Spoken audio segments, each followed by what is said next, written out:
ஸ்கூலுக்கு லீவு கிடைச்ச மாதிரி ஆளுக்கு அவங்கவுங்க என்ன பண்ணிடுவாங்க, சொந்த ஊருக்கு போங்க, தப்பில்லை. ஆனால் ஞாயிற்றுக்கிழமை ஒரு சபைக்கு ஓடி வந்துடும். ஓடி வர புள்ள வீட்டில் தேவன் இருப்பார். வருஷத்தில் ஒரு நாள் தானே பாஸ்டர் லீவு, இந்த ஒரு நாள் கூட ஊருக்கு போகக்கூடாதா, ஏசப்பா விடக்கூடாதா? நீங்க டிசைட் பண்றீங்க. என்ன எதற்காய் முக்கியத்துவம் கொடுத்து தேவனை கைவிடுறீங்களோ அப்ப அந்த வீட்டுக்குள்ள யார் இருப்பா? அல்லேலூயா. தேவன் இல்லாத வீடு எப்படி இருக்குமா? சமாதானம் இல்லாம இருக்கும், வருமானம் இல்லாம இருக்கும், வியாதி நிறைந்ததா இருக்கும், சந்தோஷம் இல்லாத ஒரு வீட்டா இருக்கும், பிரிவினை உள்ள ஒரு வீடா இருக்கும். இப்போ நம்ம வீடு அப்படிதான் இருக்கு. ஆனால் என்னைக்கோ ஒரு நாள் சமாதானம், என்னைக்கோ ஒரு நாள் சந்தோஷம், என்னைக்கோ ஒரு நாள் வியாதிக்கு சுகமாக, ஏதோ ஒன்று என்னைக்கோன்னா என்ன அர்த்தம்னா, அப்பப்போ நீ எப்பப்போ தேவனுக்கு கொஞ்சம் டைம் கொடுக்குறியோ அப்பப்போ தேவன் என்ன பண்றது, உன் வீட்டை நிரப்பி கொண்டிருக்கு.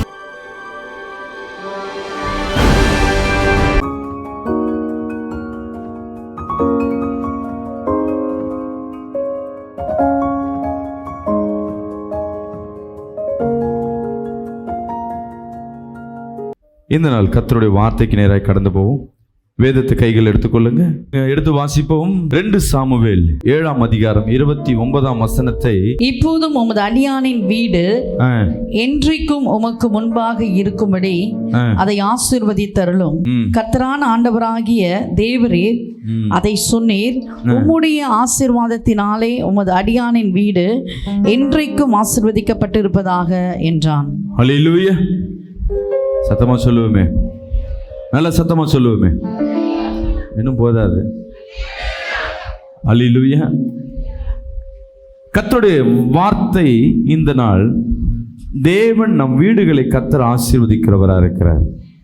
நல்ல சத்தமா சொல்லுங்களேன், வாய் இருக்கிறவங்க சொல்லுங்களேன். யார் ஆமென் சொன்னாங்களோ இந்த மாதம், இந்த வருடம், இனி ஒரு காலகட்டங்களில் உங்க வீடு ஆசீர்வதிக்கப்பட்டிருக்கும். அல்லேலூயா. இங்கே தாவீது தேவனிடத்துல எப்படி ஜெபம் பண்றான் பாருங்க. படிங்க, மீண்டும் அந்த வசனத்தை போடுங்க. இப்போதும் உமது அடியானின் வீடு, உமது அடியானின் வீடு என்றைக்கும் உமக்கு முன்பாக இருக்கும்படி, என்றைக்கும் உமக்கு முன்பாக இருக்கும்படி அதை ஆசீர்வதித்தருளும். அல்லேலூயா.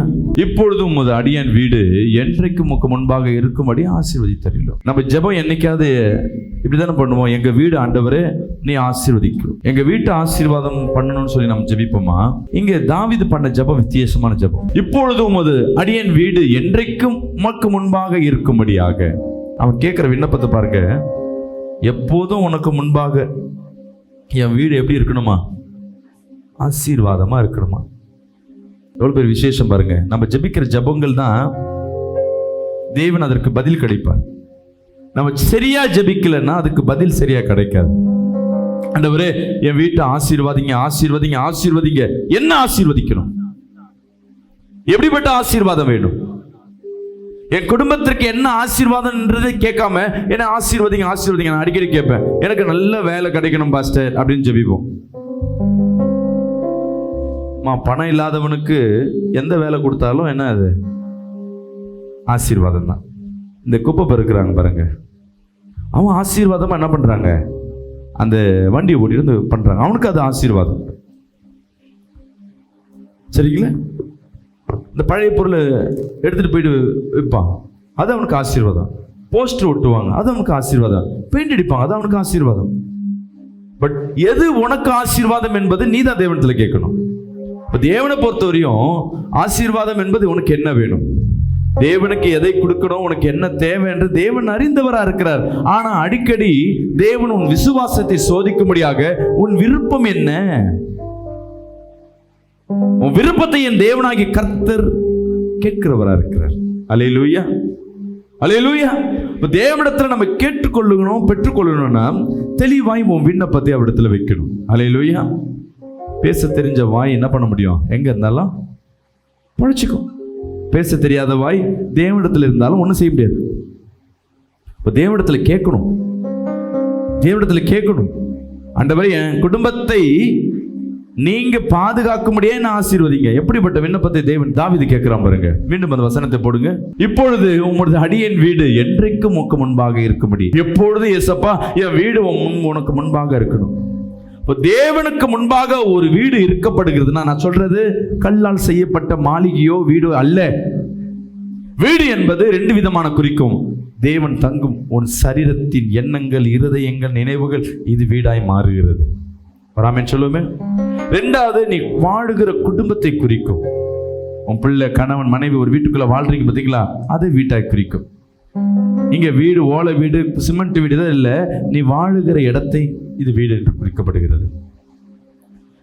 இங்க தாவீது கேட்கிற, ஆண்டவரே என்னை ஆசீர்வதிங்க. எதுக்கு ஆசீர்வதிக்கனா, உம்முடைய பாதுகாப்போட என் குடும்பம் இருக்கணும். அல்லேலூயா. இப்ப எல்லாம் கரங்களை வைத்து சொல்லுங்களேன், இயேசுவே உம்முடைய பாதுகாப்புல, உம்முடைய கரங்கள்ல என் குடும்பத்தை ஆசீர்வதிங்கப்பா. அல்லேலூயா. என் குடும்பம் இருக்கும்படியாக நீங்க ஆசீர்வதிங்கப்பா. உங்க ஜெபங்கள் ரொம்ப முக்கியம். சபைகளுக்குள்ள வரீங்க, நீங்க விடுதலை பெற்றுக்கொள்ள வர்றது மட்டுமல்ல, வார்த்தையை பெற்றுக்கொள்ள வேண்டும். உங்க வாழ்க்கையில் இங்க நடக்கிற, இன்னைக்கு நடக்கிறதா 7 நாளைக்கு என்ன பண்ண போறோம், மீதி இருக்கிற 6 நாளைக்கு பிராக்டிஸ் பண்ணணும். வார்த்தை கேட்கிறோம், நல்லா இருக்கு, பேசுறோம், நல்லா இருக்கு, பார்க்கிறோம், நல்லா இருக்கு.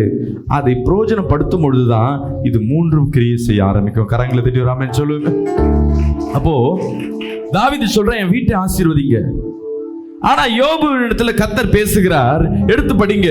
நம்ம மனுஷெல்லாம் எப்படி இருக்குமா? யோபுவின் அதிகாரம் 22ஆம் அதிகாரம் 17ஆம் வசனத்தை வாசிப்போமா? தேவன் அவர்கள் வீடுகளை நன்மையினால் நிரம்பி இருந்தாலும், நன்மைகளினால் நிரம்பி இருந்தாலும் அவர்கள் அவரை நோக்கி, பாருங்க, நன்மையினால தேவன் அவர்களுக்கு நன்மை செய்தாலும், யாருக்கு? நமக்கு. சொல்லுங்க, கையில் நெஞ்சில் வச்சு சொல்லுங்க, இயேசு எனக்கு, சத்தமா, நன்மைகளால் நிரப்பி இருந்தாலும் நான் சொல்லுவேன். வசந்த படிமா. அவர்கள் அவரை நோக்கி, அவர்கள் சொல்லுங்க, நாங்கள் அவரை நோக்கி, எங்களை விட்டு விலகும், ஏசப்பா எங்களை விட்டு விலகி போயிடுங்க, சர்வ வல்லவராலே எங்களுக்கு என்ன ஆகும் என்றார்கள். ஏசப்பாவால என் குடும்பத்தை என்ன செய்ய முடியும்? சொல்லுங்க பார்க்கலாம். நம்ம அப்படி சொல்றோமா? யாராவது ஒருத்தர் சொல்லுங்க, நான் ஏசப்பாவை எதிர்த்து நான் பேசியிருக்கேனா? என் வீட்டை விட்டு ஏசப்பா போன்னு சொல்லி, இல்ல பாஸ்டர், ஏசப்பா என் கூட வரணும் தான் நான் ஜெபிக்கிறேன். என் வீட்டு ஃபுல்லா வசனம் ஒட்டி வச்சிருக்கேன். நான் பாருங்க டாலர்லாம் போட்டிருக்கேன், பச்சை கூட குத்தி வச்சிருக்கேன் ஏசப்பாவை வச்சு. நான் ஞானஸ்தானம் எடுத்துட்டேன். நான் எப்படி சொல்லுவேன்? ஆனா தேவன் சொல்லுகிறார் யோபு புஸ்தகத்துல, தேவன் மனிதர்களுக்கு நன்மை செய்தாலும் என் வீட்டுக்கு யார் வேணான்னு சொல்றாங்க? தேவன் வேணாம். அவரால் என்ன ஆகும்? யாராவது மாதிரி சொல்றீங்களா? சொல்றவங்க மட்டும் ஒரு ஆமென் சொல்லுவோமே. ஏசு எனக்கு வேணாம், ஏசால எனக்கு ஒன்றும் நடக்காது அப்படின்னு மட்டும் ஒரு ஆமென் சொல்லுவோமே. நீங்க சொல்லல, ஆனா உங்க இருதயத்தின் நினைவுகளை அவர் சொல்றார். பாஸ்டர், தேவன் என்ன சொல்ல பாஸ்டர், வேற யாரையாவது சொல்லிப்பார். கர்த்தர் உங்களை பார்த்தா சொல்றாரு. ஏன்னா ஒரு சின்ன எக்ஸாம்பிள் சொல்றேன். இப்ப ஒரு நல்ல குடும்பம், பிள்ளைக்கு நல்ல ஒரு பையனுக்கு நல்ல ஒரு பொண்ணை பார்த்து வச்சிருக்காங்க பெற்றோர், நல்ல படித்த பிள்ளை. சரி, பெண் பிள்ளைக்கு நல்ல ஒரு மாப்பிள்ளையை பார்த்து வைக்கிறாங்க. ஆனால் அந்த பிள்ளை என்ன சொல்லுது, சடனாக போயிட்டு ரோட்டில் சுற்றுற ஒரு பொறுக்கி பையனை வந்து கல்யாணம் பண்ணிட்டு நிற்குது. பெற்றோர் பார்த்து என்ன சொல்லுவாங்க? நம்ம சொல்லுவாங்க, சும்மா சொல்ல, ஏன் இப்படி பண்ண, அவ்வளோதான், வந்து வீட்டில் வந்து இருந்துட்டு சொல்லுவாங்களே. நீ நம்ம சொல்லுவேன், உன் பையன் அப்படி செஞ்சான்னா, வேணாப்பா, ஏசப்பாக்கு பிரியம் இல்லைப்பா, அப்புறம் அவ்வளோதான். அப்புறம் திருப்பி வீட்டுக்குள்ள வந்து வந்துக்கோ, கல்யாணம் பண்ணிட்டு வந்துரு, இப்படி தானே. அப்போ என்ன பண்ணுவேன்?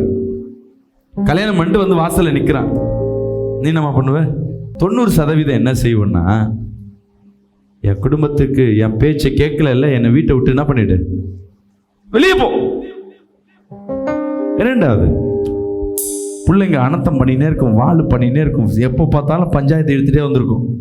அவங்க அப்பா சொல்லுவார், ஒன்று அவன் இருக்கணும், ஒன்று நான் இருக்கணும். ஏன்? பெற்றோர் பேச்சு அவன் கீழ்ப்படியில்லை. சில நேரங்களில் சகோதரி சொல்லும், நீ குடிச்சு வந்து இதுமாரி பண்ணிருக்க, நீ இன்னும் எனக்கு தேவையில்லை, நீ வீட்டை விட்டு கிளம்பிட்டு போயிடு, நான் என் பிள்ளை என்னை பார்த்து என்ன பண்ணிக்கிறேன், நான் வாழ்ந்துக்கு நீ கிளம்பி போ, என் குடும்பத்துக்கு நீ என்ன பண்ண மாட்டேன், செட் ஆக மாட்டேன். பொண்ணை பார்த்து கணவர் சொல்லுவார், இந்த சினிமா கினிமா நாடகம்னு இப்படியே சுற்றி கொண்டு இருக்க, உன் குடும்பத்துக்கு எனக்கு சட்டை வருது, எப்போ பார்த்து சண்டை போட்டுன்னு இருக்க, போயிடு, என் பிள்ளைய நான் பார்த்துக்கிறேன். ஒவ்வொருத்தர் மாற்றி மாற்றி என்ன பண்ணுவாங்க? ஏன்? என் வார்த்தையை கேட்காத உனக்கு என் வீட்டில் இடம் இல்லை. என் வார்த்தை கேட்காத உன்கிட்ட உன் வீட்டில் எனக்கு என்ன பண்ண மாட்டேன், நான் வாழ மாட்டேன். இப்படி தான் நம்ம டிசைட் பண்ணிப்போம், நம்ம வாழ்க்கையை கரெக்டாக டிசைட் பண்ணிப்போம்.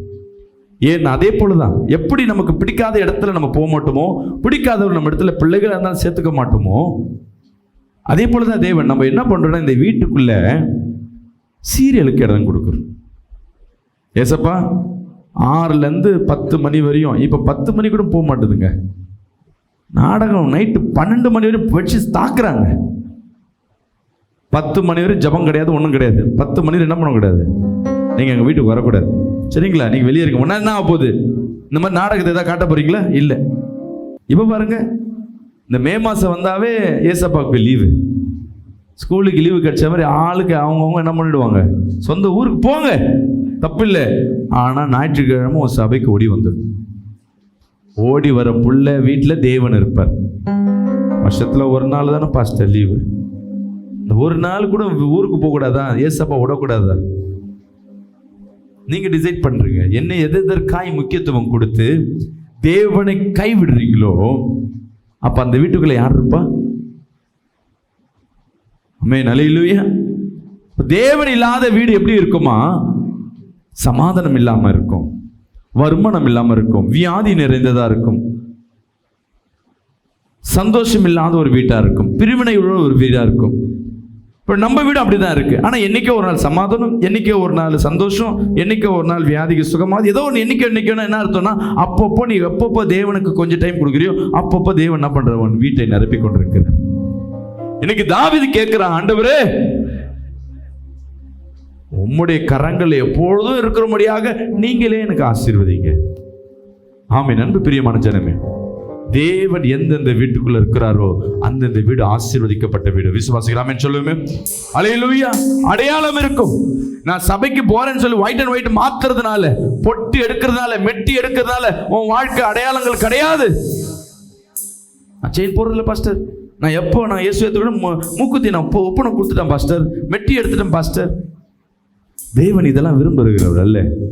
உன் வாழ்க்கை தான் தேவனுக்கு ஒரு அடையாளமாய் மாறுகிறது. உன் வீட்டுக்குள்ள வரும்பொழுது ஒரு சமாதானம் ஏற்படணும். விசுவாசிக்கலாமேன்னு சொல்லுவோமே.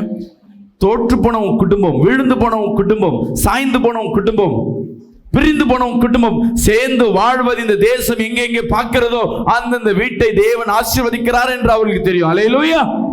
சபைக்கு போயும் உன் வாழ்க்கையில் ஒரு மாற்றம் இல்லை, ஏமா நீ அங்கதான் போனீ, உன் வாழ்க்கையில் ஒரு மாற்றம் இல்லையே கேட்குவாங்க. அவங்களுக்கு என்ன சொல்லுவோம்? எனக்கு இயேசு ஒரு நாள் செய்வார். நீயே சொல்லிக்கணும் தான், வர உன் வாழ்க்கையில் இயேசு வருவாரான்றது சந்தேகம் தான். ஏன் உன் வீட்டில் தேவன் இருக்கிறாரா என்று நீங்கள் தினந்தோறும் சோதித்துக் கொள்ள வேண்டும். விசுவாசிக்கிறோம். ஆமென் சொல்லுவோமே. எந்த வீட்டுக்குள்ள தேவன் இருக்கிறார், அந்த வீடு எப்படியா இருக்கும்? இன்னைக்கு அதான் பார்க்க போறோம். எடுத்து வாசிப்போம். வாசிக்கலாமா? அப்போஸ்தலர் 18ஆம் அதிகாரம் 8ஆம் வசனத்தை வாசிப்போம். ஜெப ஆலய தலைவனாகிய கிறிஸ்பு என்பவன் தன் வீட்டார் அனைவரோடும் கர்த்தரிடத்தில் விசுவாசம் உள்ளவனானான். பாருங்க, வேதத்தை கவனிங்களா? லிசன், கவனிங்க. வேதத்துல கிறிஸ்பு என்ற ஒரு சகோதரனை, அவன் வேத ஜெப ஆலய தலைவன்னா பாஸ்டர் கிடையாது, பிஷப் கிடையாது, ஒரு சபையின் மூப்பர், சபைக்கு ஊழியக்காரருக்கு எல்லாத்தையும் எடுத்து செய்கிற ஒரு மனிதன். அவன் குடும்பத்தை தேவன் எப்படி சொல்றாருன்னா சாட்சி கொடுக்கிறார், இவன் விசுவாசம் உள்ள குடும்பம். அல்லேலூயா. நம்ம குடும்பம் விசுவாசம் உள்ள குடும்பமா? சாப்பிடுற குடும்பம், டிவி பார்க்கிற குடும்பம், நல்லா தூங்குற குடும்பம். அல்லேலூயா. வீண் செலவு பண்ற குடும்பம். வெளியே மட்டும் பிள்ளைங்களை எடுத்துன்னு போய் பாருங்களேன், நம்ம பாக்கெட்டை காலி பண்ணாம விட மாட்டாங்க. ஆமென். அன்பு பிரியமான ஜனமே, எனக்கு கர்த்தர் உங்களோடு பேசிக்கொண்டிருக்கிறேன். ஒரு சகோதரனை பார்த்து தேவன் சொல்றார், இது விசுவாசம் உள்ள குடும்பம். உன் குடும்பத்தை குறித்து தேவன் சாட்சி கொடுக்கணும். விசுவாசம்னா என்ன? மீண்டும் கேட்கிறேன், விசுவாசம்னா என்ன? யாராவது ஒருத்தர் சொல்லுங்களேன், விசுவாசம்னா என்ன? நான் திருப்பியும் கொஸ்டின் கேட்கிறேன். எனக்கு குழந்தையே இல்லை, நான் என்ன பண்றேன்? உங்ககிட்ட வந்து சொல்றேன், எனக்கு ஏசப்பா தான் குழந்தை தருவார். இந்த ஆண்டு எப்படியாவது என் மனைவிக்கு குழந்தை பிறக்கும், வேணா பாருங்க அப்படின்னு நான் சொல்றேன். நான் சொன்னது விசுவாசமா நம்பிக்கையா? சத்தமா? இப்ப சொல்லுங்க, விசுவாசம். திருப்பியும் நான் சர்ச்சுக்கே போறதில்லை, போய் 1 வருஷம் ஆச்சு. உங்களுக்கு தெரியாதுல்ல, நான் இப்ப சொல்றேன். எனக்கு இந்த ஆண்டு கர்த்தர் குழந்தை கொடுப்பார், இயேசு தான் கொடுப்பார், வேணா பார். நான் என்ன பண்றது இல்ல. இப்ப இது விசுவாசமா நம்பிக்கையா சொல்லுங்க? என்னங்க ஃபர்ஸ்ட் விசுவாசம், இப்ப நம்பிக்கை எப்படி மாறிச்சு? 1 வருஷம் சர்ச்சுக்கு போலன்னா விசுவாசம் இல்லை, நம்பிக்கை. ஏதோ ஒரு பாயிண்ட்டுக்கு வாங்க ஃபர்ஸ்ட். இப்ப உங்களுக்கு தெரியாதுல்ல, நல்லா தண்ணி அடிச்சுக்கிட்டேன், புக்குன்னு மேக ஸ்தம்பத்தை விட்டுட்டேன். எனக்கு எங்க தேவன் தான் எல்லாம் செய்வார். என் மனைவி இந்த வருஷம் கண்டிப்பா கர்ப்பமாகும், நம்பிக்கையா இருக்க, நான் விசுவாசிக்கிறேன். இதுக்கு பேர் விசுவாசமா நம்பிக்கையா? சொல்லுங்க. ஏன் விசுவாசம்? குடிச்சிட்டு இருந்தாலும் சரி, இன்னைக்கு அப்படிதான் நினைக்கிறோம். விசுவாசம்னா என்னன்னா, எது மேல நம்பிக்கை வைக்கிறோமோ அது பேர் நம்பிக்கை, சரிங்களா? ஆனா நான் ஜெபிக்கும் பொழுது, துதிக்கும் பொழுது, தேவனோடு இருக்கும் பொழுது, பாவத்தை விட்டு விலகி சத்தியத்துல நடக்கும் பொழுது, தேவன் என் இருதயத்துல, தேவன் என்னோடு இருக்கிறார், தேவன் என் ஆலயத்தில் இருக்கிறார் என்ற நம்பிக்கை. அல்லேலூயா. யாருக்கு இருக்கணும்? மற்றவங்களுக்கு. உனக்கு என் கூட தான் பிறக்க, எனக்கு பாவத்தோட்டு விலகிட்டேன், எனக்கு கரெக்டா இருக்க, அந்த நம்பிக்கையில நீ எது மேல நம்பிக்கை வைக்கிறியோ அது விசுவாசம். அல்லேலூயா. இயேசு கிறிஸ்து உள்ளே இல்லாம நீ வெறும் நம்பிக்கைக்கு எங்க வச்சாலும் அது வெறும் நம்பிக்கை, விசுவாசம் இல்லை. இது யாருக்கு தெரியும்? உங்களுக்கு மட்டும்தான் தெரியும். வெளியே பார்க்கிறவங்களுக்கு நீ விசுவாசிக்கிறியா நம்பிக்கையான்னு தெரியாது. ஆனா உங்களுக்கு மட்டும்தான் தெரியும் நீ வைக்கிறது நம்பிக்கையா விசுவாசமா. கரங்களை தட்டி ஒரு ஆமென் சொல்லுவோமே. சொல்லுங்க, விசுவாசம்னா என்ன? இயேசு எனக்குள்ள இருக்கிறா என்ற நம்பிக்கையில நான் எது மேல வைக்கிறேனோ அதெல்லாம் விசுவாசம். நீங்க சொன்னதெல்லாம் கரெக்ட். இயேசு மட்டும் நம்புறது கரெக்ட். எப்போ? இயேசுக்குள்ள இருந்துட்டு தான். சில பேர் என்ன பண்ணுவாங்க, சில பேர் பாட்டி அம்மெல்லாம் பார்ப்பேன், நம்ம சர்ச்சுக்கு வந்தியா? நான் போன கிறிஸ்துமஸ்க்கு தான் வந்தேன், நம்ம சர்ச்சுக்கு வரல, எனக்கு எல்லாம் இயேசு தான், எனக்கு எல்லாம் இயேசு தான், நான் அவரை தான் வணங்குறேன். இது இயேசு கிறிஸ்து நம்புறதா? எல்லாம் கோயில் குளத்துக்கும் போயிட்டு வந்துடும். லட்டை கொடுத்தா லட்டை சாப்பிடும், பஞ்சாமத்துக்கு தான் பஞ்சாமத்தை சாப்பிடும், மொட்டை போட சொன்னா மொட்டை போடும். 4 கிழமையெல்லாம் பார்த்துட்டு சொல்லும், எனக்கு இயேசுனா உயிர், அவரை தான் நான் சின்ன வயசுல இருந்து நம்பின்னு இருக்கேன். இதுக்கு பேர் விசுவாசமா? இல்ல, இதுக்கு பேரு நம்பிக்கை. நீ நம்பிக்கை எவ்வளவு வேணா வை, ஆனா இயேசுவோடு கூட சேர்ந்து வைக்கிறது தான் விசுவாசம். விசுவாசிக்கணும். ஆமென் சொல்லுவேன். அப்போ ஒவ்வொரு குடும்பம் விசுவாசி குடும்பமாய் மாறணும். பணத்தை வச்சுட்டு நடத்துறது, வீடை கட்டுறது, திருமணத்தை பண்ணுவது, குடும்பத்தை நடத்துவது விசுவாசம் அல்ல. இன்னைக்கு மந்த் எண்டு வந்துட்டோம், கடைசி நாட்கள் நிற்கிறோம். நிச்சயமா பணம் இருக்காது, கேஸ் பாதியா நிற்கும். கேஸ் நார்மலா 30 நாள் வரும் உங்க வீட்டுல, நீ விசுவாசினா 35 நாள் வருது பாருங்களே, அது விசுவாச குடும்பம். கரங்களை திருவிழாமேன்னு சொல்லுவேன்.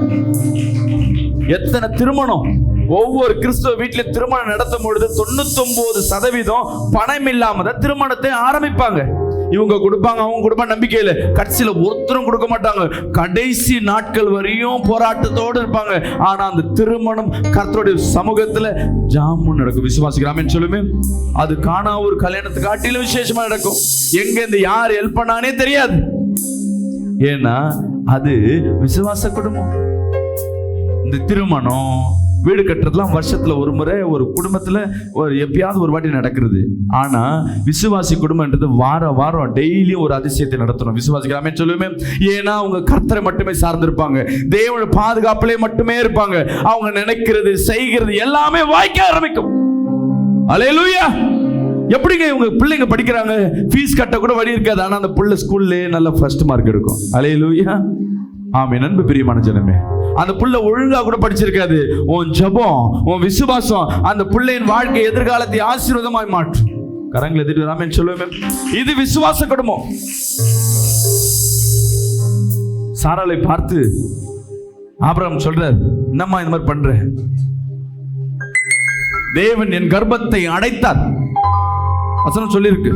ஆதியாகமம் 16ஆம் அதிகாரம் 2ஆம் வசனம் சொல்கிறது, சாராள் ஆபிரகாமை நோக்கி, நான் பிள்ளை பெறாதபடிக்கு, எங்க ஏசப்பா என்ன பண்றாரு, நான் பிள்ளை பெறாதபடி என் கர்ப்பத்தை அடைத்திருக்கிறார். விசுவாசத்தை மறந்து ஆனா விசுவாசத்தின் தகப்பன் உட்கார்ந்து பார்க்கிறேன், நீ என்ன வேணா செஞ்சுக்கோ, எங்க அப்பா சொல்லுவதை செய்வார். அல்லேலூயா. விசுவாச குடும்பம் கடைசி வரை நிலைச்சு நிற்கும். அல்லேலூயா. தேவன் இஸ்மவேலுக்கு ஆபிரகாம் ஜெனரேஷனை வைக்கல, ஈசாக்கின் மூலமா தான் அந்த அபிஷேகத்தை வைத்திருக்கிறார். அது சொன்னது நடக்கும். விசுவாசிக்கிறாமேன்னு சொல்லுமே. விசுவாச குடும்பம் என்பது ஆரம்பம் அற்பமா தான் இருக்கும். இன்னைக்கு உன் வாழ்க்கை விசுவாசத்தில் இருக்கும்போது தோற்று போனது போல காணப்படலாம். உங்க வாழ்க்கை கண்ணீர் மத்தியில காணப்படலாம், மற்றவங்க மத்தியில நீ செழிப்பா இல்லாதபடி காணப்படலாம். ஆனா என் தேவனுடைய கரம் உன்னோடு இருக்கு. அல்லேலூயா. விசுவாசம் என்பது ஒரு நாள் விளங்க பண்ணும், அது ஒருவனாலும் தடுக்க முடியாது. கரங்களை தட்டுகிறாமேன்னு சொல்லுமே. உங்க வாழ்க்கையில ஒவ்வொரு நாளும் விசுவாசத்துல ஓடுறேன்னா கர்த்தர் பாதுகாப்புல இருக்குன்னு அர்த்தம். எல்லாத்தையும் வச்சு செய்யறது விசுவாசம் இல்லை, அது உன்னுடைய பலன், உன்னுடைய நம்பிக்கை. எதுவுமே இல்லாத மத்தியிலையும் தேவனை மட்டும் சார்ந்திருக்க பார்த்தீங்களா, அந்த இடத்துல தேவ வல்லமை வெளிப்பட ஆரம்பிக்கும். கரங்களை தட்டுகிறாமேன்னு சொல்லுவேன். முதல் தேவன் அந்த குடும்பத்தை ஆசீர்வதிக்கிறார்னா, தேவன் இருக்கிற அந்த குடும்பத்துல விசுவாசம் இருக்கும். நீங்க விசுவாசத்தோடு இருக்கீங்கன்னா உங்க குடும்பத்துல தேவன் இருக்கிறார்னு அர்த்தம். ஒரு ஆமென் சொல்லுமே. இன்னைக்கு கஷ்டத்தோடு இருக்கீங்கன்னா தேவன் சோதிக்கிறார்னு அர்த்தம். ஒரு நாள் விசுவாசத்தின் பலனை நீ பெறுவாய். அல்லேலூயா. உன் சத்துருக்களுக்கு முன்பாக உனக்கு ஒரு பந்தியின் தேவனாகிய கர்த்தர் ஆயத்தப்படுத்துவார். எங்கெங்க வெட்கப்பட்டு போனியோ அங்கெங்கெல்லாம் தலையை உயர்த்துவார். உன் கண்ணீருக்கு பதிலாக ஆனந்த களிப்பை தேவன் தருவார். அல்லேலூயா. இரண்டாவது, கீழ்ப்படிதல் ஒரு குடும்பத்துல காணப்படும். அது எங்க பார்க்கலாம்னா நோவாவின் குடும்பத்துல பார்க்கலாம். ஆதியாகமம் 7ஆம் அதிகாரம் 1ஆம் வசனத்தை நாம் வாசிக்க கேட்போம். கர்த்தர் நோவாவை நோக்கி, நீயும் உன் வீட்டார் அனைவரும் பேழைக்குள் பிரவேசியுங்கள். பேழைக்குள்ள பிரவேசிங்க. இந்த சந்ததியில் உன்னை எனக்கு முன்பாக உனக்கு முன்பாக என்ன பண்ணிட்டேன்? நீதிமானாய் தேர்ந்தெடுத்தேன். இங்க நோவாவை என்ன நடந்துச்சு கவனிச்சு பாத்தீங்கன்னா, நோவா கூப்பிட்டு என்ன பண்ற, தேவன் தரிசனத்துல எனக்கு ஒரு பேழையை கட்டு, இந்த ஜனத்தை நான் அழிக்க போறேன், இது உங்களுக்கு காப்பாற்றுவதற்கு, இந்த காட்டு மிருகங்களை காப்பாத்துறதுக்கு ஒரு பேழை செய்யணும், நீதான் செய்யணும். நோவா தேவன் கேட்டபடியே அப்படியே செய்தான். ஊரு மாறல. இந்த ஊர்ல இருக்கவங்கலாம் கிண்டல் பண்ணிருப்பா, பைத்தியக்காரா, தரையில கட்டாம போய் மேல கட்டுற, மழையை 40 வருஷம் இல்லை, இப்ப என்ன வந்திருக்கான் எதிர்மழையான வார்த்தைக்கு எதையும் அவன் கண்டுக்கல. அவன் பாட்டை செய்ய தேவன் செஞ்ச வேலையை செய்தான். கூட இந்த பிள்ளைங்க பார்த்தீங்கன்னா, அவனை பார்த்து அவங்க பிள்ளைங்க அவங்க ஃப்ரெண்ட்ஸ்லாம் சொல்லி, உங்க அப்பா லூசு, நீயும் லூசு, அவங்க அப்பாவுக்கு என்னடா பண்ணிருக்காரு, இல்லை நாங்கள்லாம் பேடை கட்ட போகிறோம். அவங்க அப்பாவை எதிர்த்து கேட்கல, அவங்க அப்பா என்ன சொல்றது அப்படியே கீழ்ப்படிஞ்சு அந்த குடும்பமாய் கீழ்ப்படிந்தது நிமித்தமாக அந்த பேழை கட்டின உடனே தேவன் நோவை பார்த்து சொல்றாரு. அதற்கு முன்பாக நோவா இடத்துல கர்த்தர் பேசுறார், மனிதனை நான் படைச்சதுல விசனப்படுறேன், துக்கப்படுறேன், வேதனைப்படுறேன். இப்போ இந்த நோவாவின் குடும்பத்தை பார்த்து மீண்டும் மனிதன் மேல ஒரு பிரியப்படுகிறார். அல்லேலூயா. ஏன்னா அந்த ஒன்னஸ், எந்த குடும்பத்துல ஒற்றுமை இருக்கோ அந்த குடும்பம் தேவனால் ஆசீர்வதிக்கப்பட்ட குடும்பம். அல்லேலூயா. உன் வீட்டுல மாட மாளிகை வேணாம், ஏசி வேணாம், உன் வீட்டுல உனக்கு பேர்ல சொந்தமா என்ன இல்லை, வீடு இல்லாம இருக்கலாம், கூரை வீட்டுல கூட இருக்கலாம், ஆனா உன் பிள்ளைகளோடு உட்கார்ந்து சாப்பிட்ற பத்தியா, அது தேவனால் ஆசீர்வதிக்கப்பட்ட வீடு. அல்லேலூயா. சில வீட்டுல புள்ள முரம்பட்டு வச்சிருக்கோம், கணவன் ஒரு பக்கம் வலிச்சுன்னு இருப்பாங்க, அந்த குடும்பத்தில் சகோதரி மட்டும் வீட்டுல ஜெபம் பண்ணினே இருக்கும். என் அன்பு சகோதரியே, உன் ஜெபம் வீணா போகாது. அல்லேலூயா. நீ இன்னைக்கு பண்ற ஜெபம் வீணா போகாது. ஒரு நாள் உன் குடும்பம் தேவன் ஆசீர்வதிக்கப்பட்ட குடும்பமாய் ஒன்று கூடி ஜெபிக்கிற, எந்தெந்த குடும்பத்துல குடும்ப ஜெபம் பண்றாங்களோ அது ஆசீர்வதிக்கப்பட்ட குடும்பம். அல்லேலூயா. இன்னைக்கு நீ அநேக நாள் மதிக்கப்படாம காணப்படலாம். நீ ஜெபிக்கும் பொழுது உன்னை எல்லாம் அசட்டை பண்ணலாம். ஒரு காலம் வரும், நீ முதிர்ச்சி நிலைமை அடைவ, உன் கண்கள் காணும், எங்கெங்கெல்லாம் தோற்று போனேன், எங்கெங்கெல்லாம் வெக்கப்பட்ட, எதெல்லாம் இழந்து போனேன், எதற்கா ஏங்கி கொண்டிருந்தையோ, இந்த குடும்ப ஜெபமானது ஒன்று கூடி ஜெபிக்கிற நீ அநேக காரியங்களை பெற்றுக்கொள்வே. ஆமென் சொல்லுவேமே. அல்லேலூயா. யார் யார் குடும்பத்தை விட்டு இன்னைக்கெல்லாம் என்ன ஆகுதுன்னா, அந்த காலத்துல தாத்தா இருப்பாரு, தாத்தா வேலை வெட்டிலாம் இருக்காது, ஆனா சேர்ல மட்டும் இப்படி உட்காந்துக்கிட்டு அப்படின்னுவாரு. பையன் வயசுல பெரியவர் இருப்பா, சொல்லுங்கப்பா, அப்பா எஞ்சி நின்னா இவங்களை நிற்பாங்க, உட்கார மாட்டாங்க. அப்பா உட்காந்தாதான் பர்மிஷன் கேட்டு உட்காருவாங்க. அந்த அப்பா படுறதை பார்த்து பேர பிள்ளை என்ன பண்ணும், தாத்தாக்கு பயப்படும்.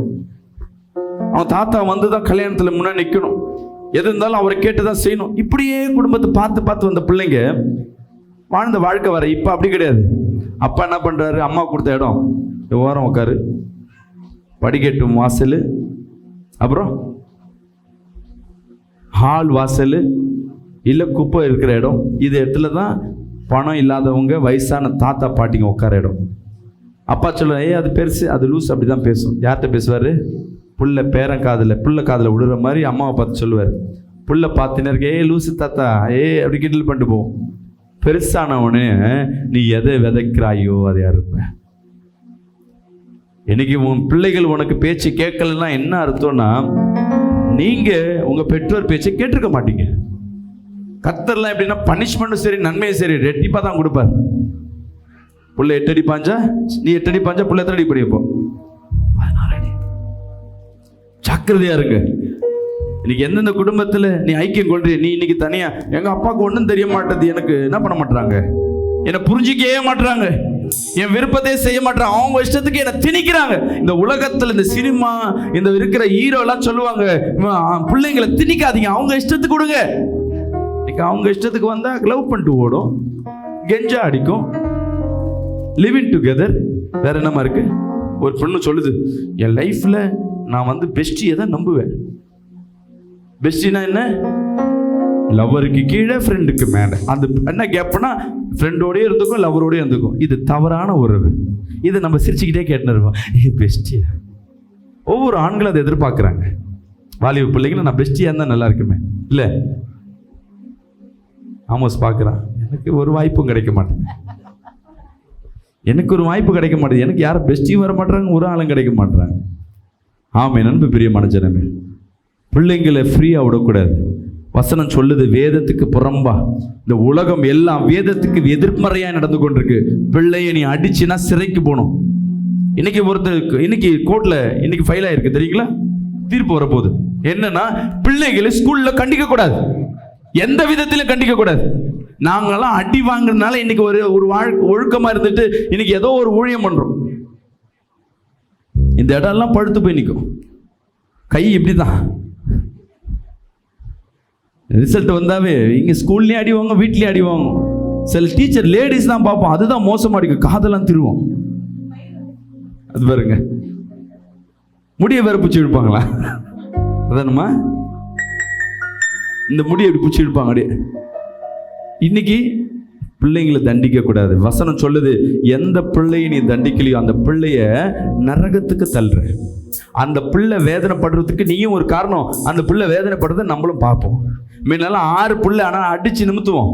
இப்போ நமக்கு இருக்கிறது ஒரே பிள்ளை, ஒரே ஒன்று, கண்ணே கண்ணு. அது நம்ம கிடைக்காது, நமக்கு எதுவும் கிடைக்காது. இந்த பிள்ளைக்கு நம்ம கொடுத்து வணக்கம் நினைப்போம். ஆனால் வளர்த்தாலும் சத்தியத்துக்கு உட்பட்டு வளர்க்கணும். அல்லேலூயா.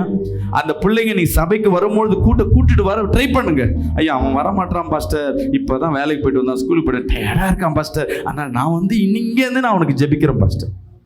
உன் பிள்ளைக்கு உன் சொத்தை சேர்த்து வைக்கிறியோ, படிப்பு சேர்த்து வைக்கிறியோ, இல்லை தேவனை தேடுகிற வழியை நீ மட்டும் கற்றுக் கொடுத்துட்டீன்னா இன்னைக்கு அவனுக்கு தெரியாது. பிற்காலத்துல இல்ல முடியல ஒண்ணுமே இல்லைன்ற வழியில அவன் தேவனை மட்டுமே சார்ந்திருப்பான். அல்லேலூயா. அந்த குடும்பத்தை தேவன் ஆசீர்வதிக்கிறவரா இருக்கிறார். இன்னைக்கு ஒன்னஸ் வேணும், குடும்பத்தில் ஐக்கியம் வேணும். இதுவரை நீ இழந்து போயிருந்தீன்னா இந்த குடும்பத்தோடு குடும்ப ஜெபம் பண்ண ஆரம்பிங்க. ஜெபிங்க, சபையை கட்டாயப்படுத்து. பண்டிகைக்கு புடவை வாங்கி கொடுக்க சொல்லி சண்டை கட்டாயப்படுத்துறோம்ல, நீ என்னதான் செய்வ தெரியாது, 5 நிமிஷமாவது சர்ச்சில் வந்து உட்காந்துட்டு தான் போகணும். கட்டாயப்படுத்து, கதறு. சாப்பாடு போடாத பிள்ளைக்கு, உன் கணவனுக்கு அன்னைக்கு போடாத. ஞாயிற்றுக்கிழமைனா கறி கிடையாது, நீ சர்ச்சைக்கு வந்தா நான் விதவிதமா செய்யறேன், இல்லைன்னா பழைய சோறு தான் சபையிலேருந்து எடுத்துட்டு வந்து தரேன், அது சாப்பிட முடியாத ஒரு சாப்பாடு, அதான் நீ சாப்பிடணும். அந்த சாப்பாடுக்காகவே என்ன பண்ணி அவனை கணவன் உள்ள வந்தாகணும். அவர் வெயிட் பண்ணி இருப்பாரு. இவன் நான் போன இந்த ஆள் வேற உட்கார வச்சு என்னென்னமோ மணிக்கணக்காக அறுத்துன்னு இருக்காரு. கடை மூடிடுவாங்களா, மூட மாட்டாங்களா, சிக்கன் செய்வாங்களா, செய்ய மாட்டாங்களா, நீ போய் விதவிதமா செஞ்சு கொடுத்தா அவங்க வீட்டிலே தான் படுத்திருப்பான். குடும்பமா வந்து சபைக்கு ஆராதித்து பாருங்க. அந்த குடும்பத்தை கர்த்தர் ஆசீர்வதிக்கிறவரா இருக்கிறது. 3வது ஒரு பாயிண்ட், விசேஷமான ஒரு பாயிண்ட், தீர்க்கதரிசிகளால் நிறைந்த வீடு. 2 ராஜாக்கள் 4ஆம் அதிகாரம் 1ஆம் வசனத்தை நாம் வாசிப்போம்.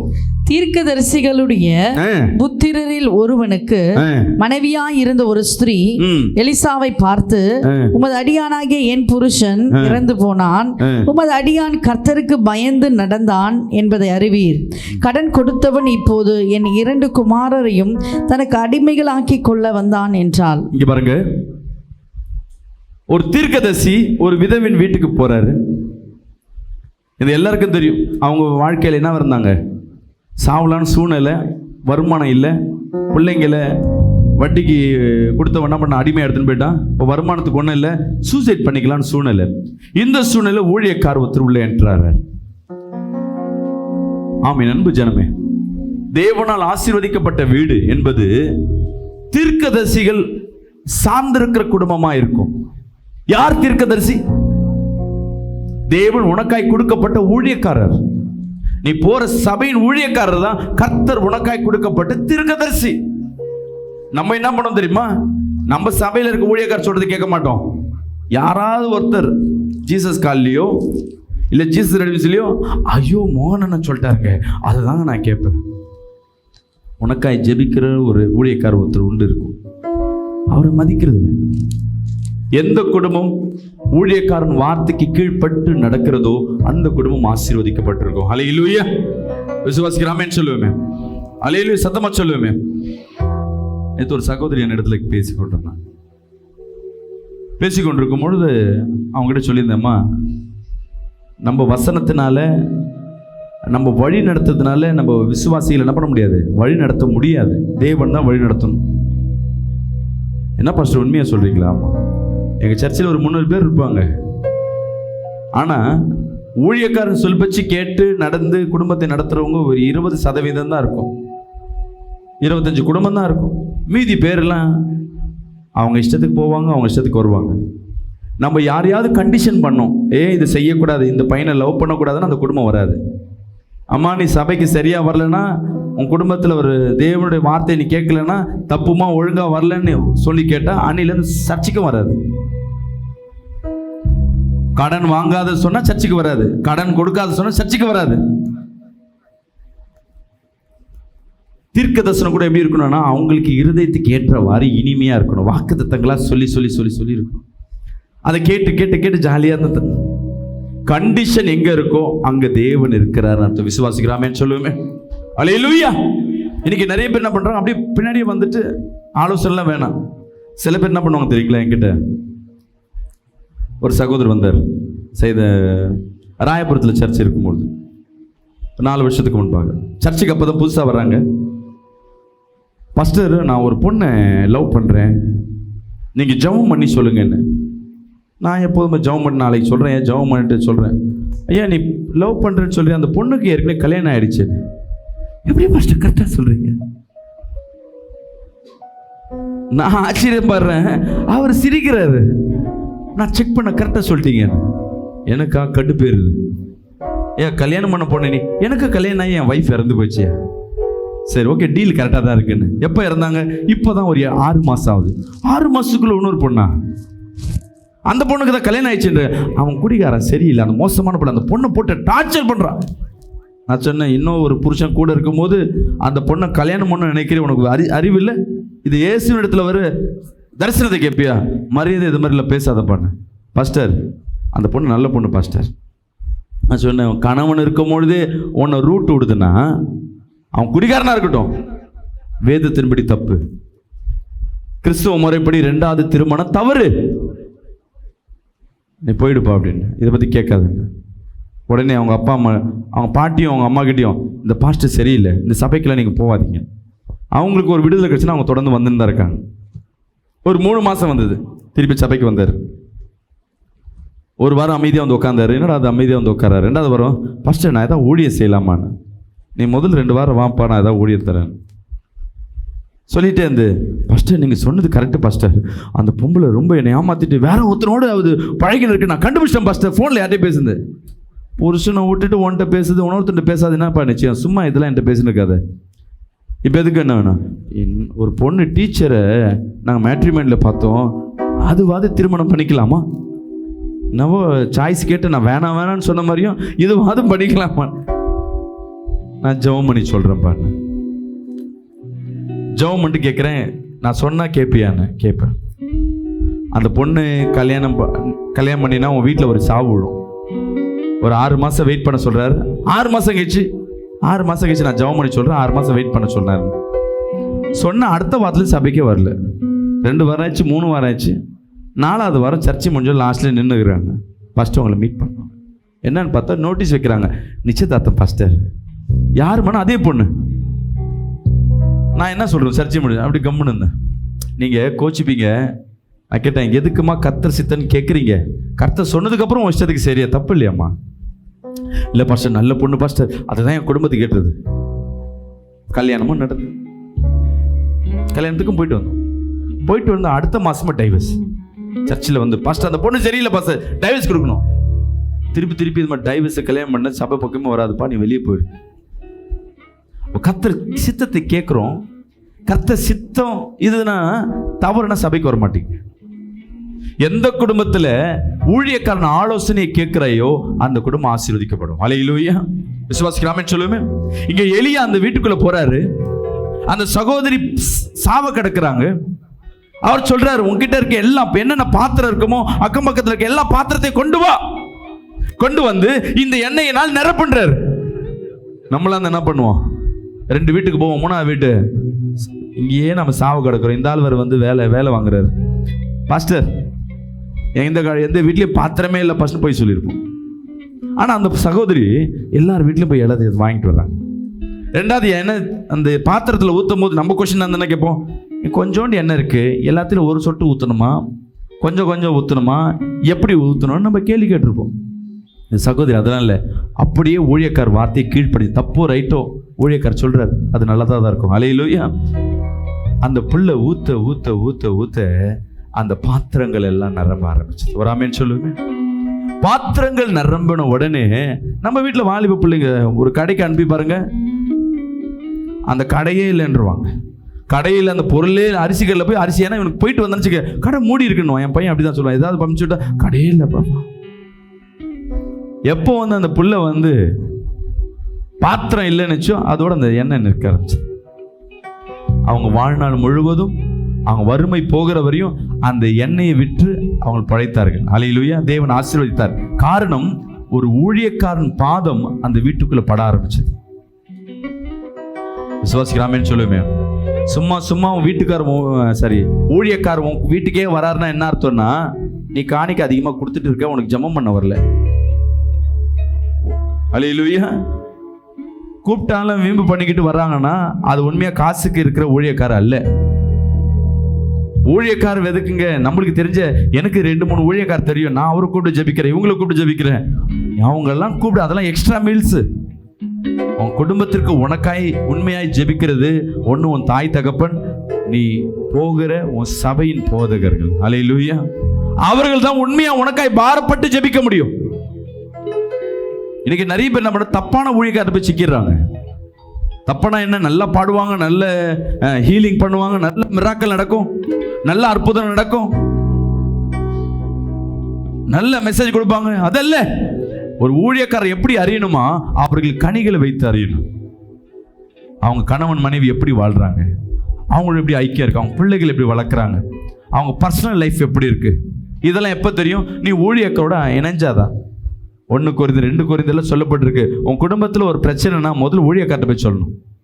உன் கணவன் அடிக்கிறான், திட்டுறான், குத்துறான், உதைக்கிறான், நீ வெளியே ஊர்ல இருக்கணும்னு சொல்லி பாரு. அவனை டைவர்ஸ் பண்ணு, அவனை போலீஸ்ல கொடு, அவனை அடி, அவன் சாப்பாடுல ஏதாவது கலந்து கொடு. ஆனா ஊழியக்காரன் என்ன சொல்லுவாரு? ஜெபம் பண்றமா, உனக்காக நான் ஜெபம் பண்றேன், அப்படிதான் இருக்கும், அட்ஜஸ்ட் பண்ணு. இதெல்லாம் எங்க நடக்கும்? ஊழியக்காரர் மட்டும்தான் இருக்கும். நம்ம நிறைய பேர் என்ன பண்றோம், ஊழியக்கார் பாதத்தை வீட்டில் மாசத்துல ஒரு நாளாவது உன் ஊழியக்காரை கூப்பிட்டு வந்து உன் வீட்டில் ஜெபம் நடத்தணும். விசுவாசிக்கலாமே சொல்லுவோமே. அல்லேலூயா. 2வது வேற யாராவது பாஸ்டர் கூட வரட்டும், முதல் உனக்காய் கொடுக்கப்பட்ட ஊழியக்காரர் தான் உனக்கு கொடுக்கப்பட்ட அங்கீகாரம். விசுவாசிக்கலாமே சொல்லுவோமே. உலகத்துல இருக்கிற எல்லாரையும் அப்பா அம்மான்னு சொல்லலாம், ஆனா எந்த வயிற்றில் பிறக்கப்பட்டியோ அதுதான் உன் தாய் தகப்பன். அதே போல இங்க இருக்க அநேகரின் ஊழியக்கார விரும்பலாம், ஆனா நீ எந்த சபைக்கு போறியோ அவங்க தான் கர்த்தர் உனக்காய் கொடுக்கப்பட்ட தாய் தகப்பன், ஆவிக்குரிய தாய் தகப்பன். விசுவாசிக்கலாமே சொல்லுவோமே. சில பேர் பாஸ்டர் சொன்னா இது முட்டுக்கட்ட போடுவாரு, பாஸ்டர் இதை வேணாம் வரால, பாஸ்டர் பக்கமே போறது இல்லை, சொல்றதே இல்லை. நல்லது கெட்டதோ பாஸ்டரோட ஆலோசனைகள், ஊழியக்காரோட ஆலோசனைகள் உன்னை தவறாய் நடத்தினாலும் தெரிஞ்சுக்குங்க, ஊழியக்கார் தவறாய் நடத்தினாலும் நீ விசுவாசிக்கிறது தேவனை, ஊழியக்காரர் இல்லை. ஒரு ஆமென் சொல்லுவோமே. நீ தவறாய் ஊழியக்கார் உன்னை நடத்தினாலும் தேவன் உன்னை பாதுகாப்பார். ஏன்னா நீ ஊழியக்கார் விதத்துல யாரை பார்க்கிற? தேவனை பார்க்கிற. அப்ப தீர்க்கதரிசிகள் எங்கெங்க இருக்கோ அங்க அற்புதங்கள் நடக்கும். விசுவாசிக்கிறேன், ஆமென் சொல்லுவோமே. அல்லேலூயா. தேவ சித்தத்தை கேட்டு எங்க வாழ்றியோ அந்த குடும்பத்தை பிரிவினை வராது, வறுமை வராது, ஆபத்து வராது. சர்ச்சுக்கு வா, உன்னை யார் உரிமையா கூப்பிடுவா? ஞாயிற்றுக்கிழமை ஓய்வு நாள், தேவன் ஆசீர்வதிக்கப்பட்ட நாள், வா ஆராதி. யார் சொல்லுவா? எந்த ஊழியக்காரர் உன்னை கண்டிக்கிறார்களோ அந்த இடத்துல தேவன் இருக்கிறார் அர்த்தம். யார் அதிகமாய் கொஞ்சிறாங்களோ அங்க வஞ்சகம் இருக்குன்னு அர்த்தம். விசுவாசிக்கிறோம், ஆமென் சொல்லுவோமே. ஜெபிங்க, தேவ சமூகத்துல காத்திருங்க. உன் வீட்டுக்குள்ள தேவன் இருக்கிறார் என்று விசுவாசிங்க. 3 அடையாளம். ஒரு அடையாளம் விசுவாசியா இருக்கணும், விசுவாசிக்கிற குடும்பமா இருக்கணும். 2வது குடும்பங்களோடு ஐக்கியம் கொள்றவரா இருக்கும். 3வது சபையோடு ஐக்கியம் கொள்றவரா இருக்கணும். சபை வேற, வீடு வேற இல்ல. சபை வீட்டுக்குள்ள சபை வரணும். ஞாபகம் வச்சுங்க. உன் வீட்டுல ஒரு பிரேயர் நடக்கணும், உன் வீட்டுல ஒரு ஊழியக்காரன் ஜெபிக்கணும், உன் வீட்டுல ஒரு கேர்சல் நடக்கணும், உன் வீடு துதிக்கிற வீடா மாறணும். மாற மாற எப்படிப்பட்ட சூனியமோ, எப்படிப்பட்ட வஞ்சகமோ, எப்படிப்பட்ட தந்திரமோ உன் வீட்டை அணுகாது. விசுவாசிக்கிறாமே சொல்லுவோமே. அல்லேலூயா. அப்படி கண்களையும் மூடுவோமா?